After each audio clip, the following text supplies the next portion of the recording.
So what's up mga ka-MM? Welcome back ulit sa aking Morimoto Vlog!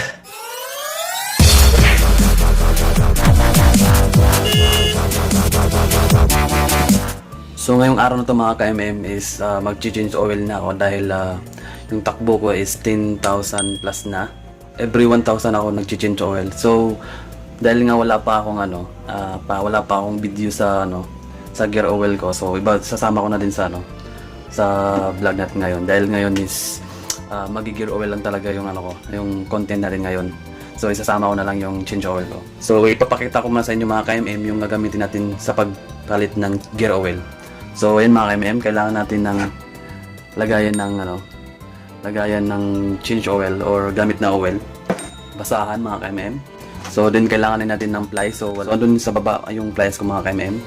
So kailangan din natin ng T-socket wrench. Yan mga ka-MM, dalawa yung gamit natin.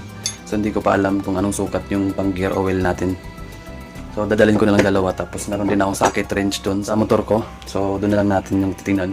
So ito yung oil na binili ko mga ka-MM, yung Shell Advance TW40. So ito yung gagamitin natin mga ka-MM na gear oil. Itong Yamaha Lob, then motorcycle gear oil, automatic, 100 ml. Bili ko mga ka-MM sa halagang 60 yata to. Hindi ko sure, 60 yata. So yun lang mga ka-MM.